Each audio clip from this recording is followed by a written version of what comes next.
Balakand, chapter 1.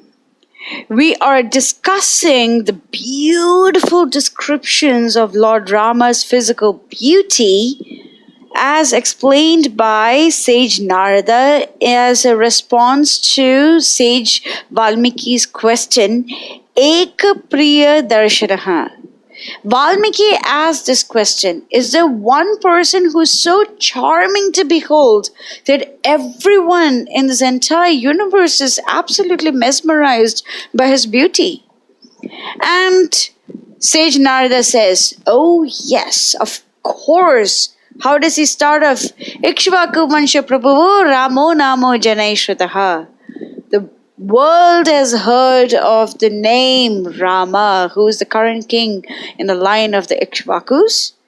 And in the previous section, we went through 11 different descriptions of Lord Rama's physical beauty. Vipalamsho Mahabahu Kambugrivo Mahahanu Maharasko Maheshvaso Gudajatru Ajanabahu Sushira Sulalata Suvikrama. Let us continue with the description of Lord Rama's physical beauty. Verse 11. Samah vibhakta anga snigdha varna pratapavan peena vaksha vishalaksho lakshmivan shubha lakshanaha. Neither too short nor too tall, his stature becomes him marvelously. His limbs are clean made and beautifully proportioned, and his rich complexion speaks of the perfect health of the man. It requires but a simple effort of his will to destroy his enemy's root and branch. His eyes are large and lustrous, even as the petals of the lovely lotus. Rich in all the things of the world that make a man happy, he is, in short, the beau ideal of a man. Now let us go through these various descriptions in greater detail. The 12th description of Lord Rama's physical appearance is Samah. Samah means he is neither too tall nor too short. That means he is medium height. In the 35th chapter of Sundarakand, Hanuman says that Rama is 4 cubits tall. And at that time in Treta Yuga, that was considered medium height. In our current medical science, we say that if a person is too short, then that person is suffering from dwarfism, or if the person is too tall, that person is suffering from gigantic disorder or something like that. And this is just to show that everything is absolutely perfect in Lord Rama. He is neither too tall nor too short. So he doesn't suffer from any abnormalities or anything like that. So he's just perfect. The 13th description of Lord Rama's physical beauty is Sama Vibhakta Anga. Anga means limbs. And Sama Vibhakta Anga means that his limbs are beautifully proportioned and they are perfectly symmetrical. In ordinary human beings, there are obviously a lot of defects. Someone's legs might be a little bow-legged, or someone's hands might be a little fatter, or a little longer, or a little disproportionate to the rest of the body. But in Rama, everything was perfectly proportionate. That's what sage Narada is trying to get at. So everything was perfectly symmetrical. Everything was perfectly aligned. This one description of Rama's physical appearance should show us that he is not of this world at all. Because there is absolutely no human being who is perfectly symmetrical. There is no human being who is perfectly well made under all circumstances. No, there will always be someone or the other who would find some fault in a person. Why? Because that is the part of the material nature. What appeals to few may not appeal to someone else. However, Rama's physical appearance is so charming that nobody can find any fault in him whatsoever. So now we spoke about his height, we spoke about the proportion of his limbs and torso and everything, and it's all clean made. Now let's go on to the complexion of the man. The complexion is Snigdha Varna. Snigdha Varna means he has a shining complexion. So the 14th description of Lord Rama's physical appearance says that he shines. He has a perfect complexion. We will see in the later chapters of Ayodhya Kand and Aranya Kand and Sundar Kand that Rama is dark. He is as dark as a blue lotus. That physical description is Indivara Shyama. Shyama means beautifully dark and Indivara means blue lotus. So Rama is as blue as the blue lotus. The Ayodhyavasis also call Rama as Megha Shyama. Hanuman calls Rama as Shyama when he describes Rama to Mother Sita.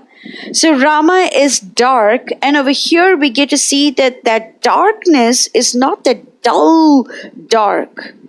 It's that radiant darkness. It is something that we cannot even imagine, like a blue scintillating sapphire or something that shines, that emits radiance. One of the descriptions of Lord Rama's physical appearance was Dyutiman. Why? Because Dyutiman means there is this effulgence that just pours out of him. And now sage Narada is saying that his very complexion is so beautiful. It's so clean. There are no pockmarks or no marks or scars or anything of that sort. It is so pristine. Another meaning of Snigdha Varna is that if a person is sick, the person's skin becomes a little sallow, it becomes a little dull and everything. And Rama's shining complexion indicates his perfect health. So he doesn't get sick, he doesn't catch cold or fever or things like that. So he is perfect internally as well as externally. And that is also one of the indications of Snigdha Varna. Next, we go through the 12th description of Lord Rama's prowess or his quality, and that is Pratapavan. So, in the previous verse, among the various description of Rama's physical beauty, sage Narada adds the word Arindama. That means the one who can kill his enemies. And over here we see a very similar adjective, and that is Pratapavan. Pratapavan means courageous one, or the fact that it takes him but a simple effort of his will to destroy his enemy's root and branch. He is mighty and powerful. So we also see that this is the third description of Lord Rama that is directly related to how he can destroy his enemies. In verse number 9, we saw the description Shatru Nibarhanaha. In verse 10, we see the description Arindama. And in the current verse 11, we see the description Pratapavan. And all of them go ahead to prove that Rama is very powerful. Now we are going to go back to the 15th description of Lord Rama's physical appearance, and that is Peenavaksha. Peenavaksha means the one who has very strong and well-developed chest. In the previous verse, we saw the term Mahoraska, that means having a broad chest. So Rama's chest is broad and strong and well-developed. It's quite mighty. And we shouldn't think, oh, these are all just basic synonyms, so why is Sage Narada repeating it over and over again? Because there aren't enough words to describe the physical appearance of Lord Rama. Seriously. Because he is so charming, so effulgent, so beautiful, that even if you were to repeat the words, they still add a new dimension to his beauty. So it doesn't matter if we feel that these are synonyms, like Shatruni Barhanaha and Arindama are synonyms. In the next verse, we are going to see Ripuni Shudanaha. These are all synonyms, the one who can destroy his enemies. But still, there is a new dimension to it. When we see those words in conjunction with the rest of the description, it adds a new facet to our understanding of Rama's character. So let's go to the 16th description of Lord Rama's physical appearance, and that is Vishal Laksha. So Vishal means large and Aksha means eyes. So the one who has large eyes is called a Vishalaksha. So he has very expansive eyes, and his eyes are large and lustrous. And we have seen multiple descriptions of Rama's eyes as being akin to the petals of a lovely lotus. The lotus petal has a very exquisite shape, and therefore Lord Rama is often referred to as Pundarikaksha, Aravinda Dalayataksha, Kamalapatraksha. There are so many ways to define just the glory of his eyes. And here, Sage Narada has used the term Vishalaksha because it's so large and beautiful. And with those great eyes, he can see everything. However, we should also remember that the Lord's organs are interchangeable in their functions. This is mentioned in Brahma Samhita. Angani yasya saklendriya vrittimanti pashyanti panti kalayanti chiram jaganti ananda chinmaya sadujjvala vigrahasya govindamadi purusham tamaham bhajami. I worship Govinda, primeval Lord, whose transcendental form is full of bliss, truth, substantiality, and is thus full of the most dazzling splendor. Each of the limbs of that transcendental figure possesses in himself the full-fledged functions of all the organs and eternally sees, maintains, and manifests the infinite universes, both spiritual and mundane. So if you were to offer some food to Lord Rama, he can eat with his eyes. We don't have to physically see him eat with his hands.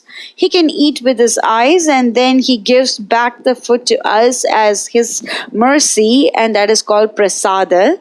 And when we partake it, we are eating the remnants of Lord Rama's food, and therefore we are also purified in the process. So even the eyes of Lord Rama bespeak his very kind and gentle and loving nature. And especially this is a common theme in Valmiki Ramayana. Throughout Valmiki Ramayana, we are going to see how the Lord interacts with his various devotees. The 17th description of Lord Rama's physical appearance is Lakshmi Van. Lakshmi means the goddess of prosperity, of course. And Lakshmivan means the one who has a very prosperous personality. So he is rich in all the things that make a man happy. So he has a lustrous body. Lakshmi also means very auspicious, and therefore he has very auspicious marks throughout his body. Lakshmi means the goddess of wealth. She is the goddess of abundance, and therefore everything was abundant in Rama. There was no dearth, it was always plethoric. And that is what Sage Narada is trying to get at with the term Lakshmi Van. Everything was plentiful about him. His charity, his love for his devotees, his wealth, everything was in abundance. I just want to give one instance of his example of the abundance of wealth. In Uttarakhand, it is stated that Lord Rama conducted multiple sacrifices, and the first Ashwamedha Yajna is given in huge detail. And in that, it is mentioned that he gave mountains of gold and jewels and ornaments and clothes and food to every single person who participated in the yajna. And it was a grand yajna because Rama was the emperor of the entire world. He had even brought in Vibhishana and Sugriva and their followers to help distribute the vast quantities of wealth. And it turns out that the more he distributed, the wealthier he became. So this goes directly in contradiction to how we are. When we spend money, we lose that money from the bank account or from the wallet. But Rama was not that way. The more he spent, the richer he became. It's directly opposite everything that we know. So this is one example out of millions that prove that Rama was always the Lord of abundance. There was nothing that was lacking in him. That's why he's called Lakshmivan. So this could be construed as a quality rather than a physical description. But even in his physical appearance, there was nothing that was shortchanged. Everything was in plenty, whether it was in his muscles or whether his arms were long and plenty, his lustrous curls were very beautiful, his eyes were large. And so we see that everything was in abundance, even in Rama's physical appearance. The last description given in this verse is Shubha Lakshana. Lakshana means marks. Shubha Lakshana means auspicious marks. And Rama was full of auspicious marks. That's what sage Narada is trying to say. Everything was perfect. There was nothing deformed. And nothing was lacking in him. Either in his qualities or in his physical person, there was nothing lacking in him. And therefore, he was simply the perfect beau ideal of a man. He was the ideal specimen of everything. So far we have seen 18 different descriptions of Rama's physical appearance. Just as a recap, they are Vipulamsho, Mahabahu, Kambugrivo, Mahahanu, Maharasko, Maheshvaso, Gudajatru, Ajanabahu, Sushira, Sulalata, Suvikrama, Samah, Samavibhakta Anga, Snigdhavarna, Peenavaksha, Vishalaksho, Lakshmivan, Shubhalakshana. So these constituted the 18 different descriptions of Lord Rama's physical appearance. Now let's count the descriptions of Rama's qualities. Niyatatma, Mahaviryo, Dyutiman, Dhritiman, Vashi, Buddhiman, Nitiman, Vangmi, Shriman, Shatru Nibarhanaha, Arindama, Pratapavan. So we finished 12 descriptions of Rama's qualities and 18 descriptions of Rama's physical appearance. We will continue with the rest in the next section.